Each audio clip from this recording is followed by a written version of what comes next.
From two brand new God of War titles to brand new projects from legendary developers, PlayStation has so many exciting exclusives coming our way. And here are 10 I cannot wait to play. From the developers of Journey, Abzu, and The Pathless comes Sword of the Sea, an atmospheric cruising adventure where you surf the terrain on a mythical hoversword across shifting sand oceans to bring life back to a dying world.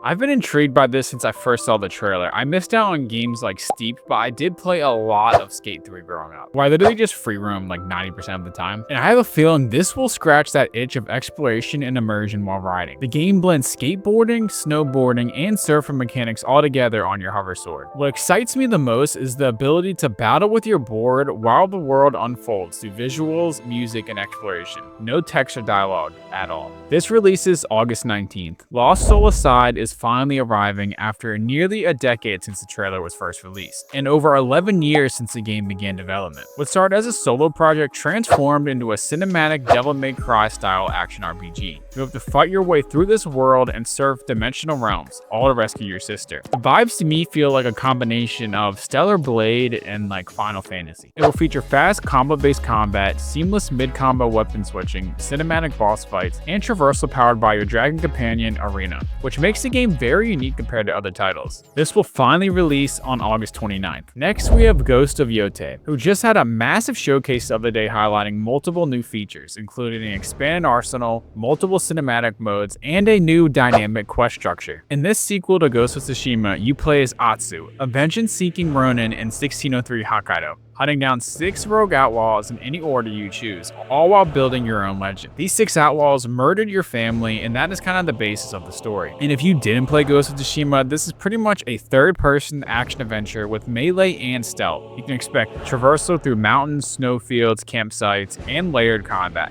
I feel like this game handles the challenge of facing multiple enemies at the same time better than any other game. There's no jankiness or clunkiness to the battles. And the developer Sucker Punch revisited Hokkaido and recorded the ambient nature sounds to help create the best sense of immersion possible. I can't wait to play this on October 2nd, and out of all of these titles, I think this is the one I know for sure I want to platinum. Ballad of Antara is a new Souls-like that blends combat, dual-world exploration, and co-op play, all wrapped in that dark fantasy setting we're familiar with Dark Souls. And this one is actually a free-to-play title built on Unreal Engine 5, and it features fast-paced action, multiple playable characters known as emissaries, and support for up to 3-player co-op. The standout mechanic in this one is the ability to shift between 2 realities, the real world and a corrupted version of that world, where you solve puzzles, battle enemies, and restore elemental balance. I'm very curious to see how this mechanic actually functions and works. Each emissary has a unique combat style and backstory, and you'll unlock more as you progress and dive deeper into the mystery of the girl you're protecting. The story centers around a plague known as the Grey Mist, which is corrupting natural life and unraveling the essence of different regions. A big focus is placed on visual storytelling, fluid traversal, and cinematic boss battles, all while expanding the lore of this mysterious dying world. While free to play, the developers have promised there will be no pay-to-win mechanics.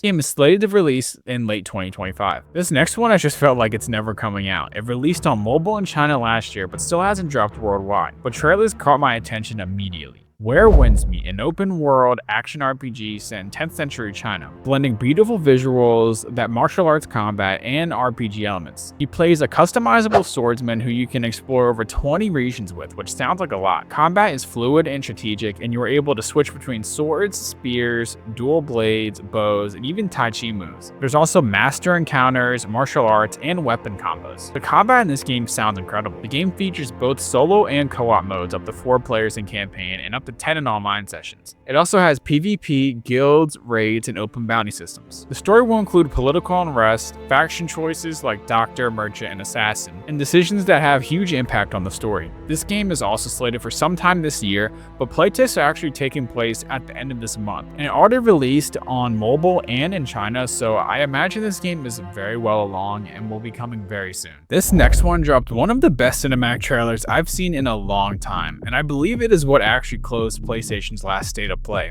and that is Saros. Saros is the next major action-adventure IP from House Mark, the creators of Returnal. He plays Arjun, a solitary enforcer voiced by Raoul Colli. who navigates a fractured colony during an eclipsed star cycle. And the core gameplay for this, for those who didn't play Returnal, is third-person action with high intensity, but this one features permanent upgrades. Instead of roguelike restarts like Returnal, Stars lets you carry forward weapons, suit upgrades, and resources after each cycle. The world changes with each death, promising dynamic environments and evolving encounters, which helps the replayability of it. Visually and thematically, think Dune, but with more of a eerie alien-like vibe. It's positioned as Housemarque's most ambitious game yet. Marvel's Wolverine is shaping up to be a dark, brutal action adventure where you become Logan, and a mature, story-driven take from the creators of Spider-Man. The game is being developed by Insomniac Games and takes place in the same Marvel universe as their Spider-Man titles, but it will be a completely standalone story. The gameplay will focus on melee combat featuring the claws, takedowns, and animations from the movies and shows.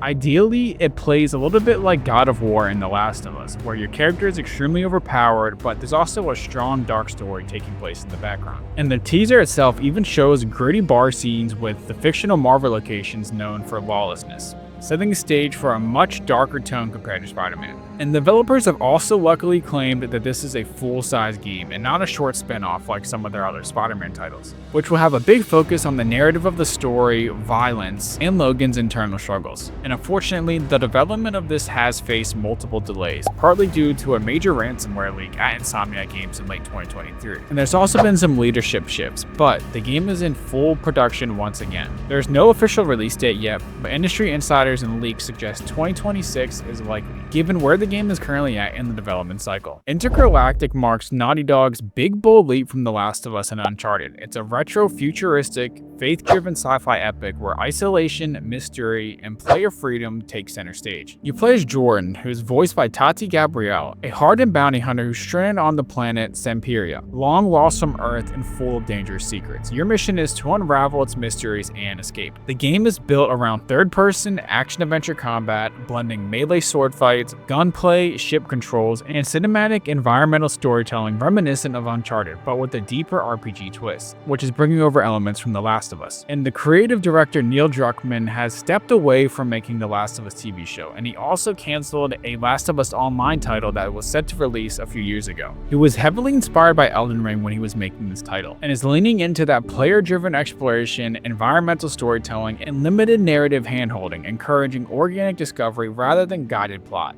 but with RPG-style progression like leveling systems and skill trees. And the vibes from the trailer were definitely reminiscent of Akira and Cowboy Bebop. And I feel like gamers at this point either hate or love Naughty Dog, but Neil stepping away from The Last of Us Season 3 and also canceling that last game at least shows that they are putting a lot of focus into this next title. And they also just released a chronological mode for The Last of Us Part 2, where instead of taking over as Abby and winding back time to restart over on day 1 again, now you are able to play day 1 with Ellie and then day 1 with Abby and vice versa. And that's kind of how the game should have launched. And it's a shame that they didn't launch it this way. I think it would have been perceived much better than what it originally was, but still a step in the right direction. It shows that they are at least acknowledging their past failures. The game is still in early to mid development and is set to release likely in 2026 or 2027. And I saved the best for last with 2 new God of War titles coming in the future, but these are widely based off rumors, with the first likely being a 2.5 dimensional Metroidvania, kind of similar to Hollow Knight, but with a retro-styled Greek mythology spin-off. This game is likely to be a smaller scale project overseen by Santa Monica Studio, but developed externally, possibly by the studio behind Five Nights at Freddy's Into the Pit. Rumors suggest that the protagonist could be Kratos' brother, shifting focus away from the usual Kratos-led narrative. And some of the other titles people have compared this to is Blasphemous and Prince of Persia. Sources like Tom Henderson have said that this project is much smaller in scale compared to a full 3D sequel, and will likely land sometime in 2026. And this will likely be filler between Ragnarok and a brand new God of War title, which we don't know a lot about yet, but it does appear that another big God of War title is coming. It is not a direct sequel, but it will take place in the God of War universe. It is slated to release in the PS5 era before we get the PS6. So this will probably come out in 2027, given that the other game will likely be in 2026. But again, the God of War titles are specifically based off rumors, whereas the other 8 titles are already confirmed for release.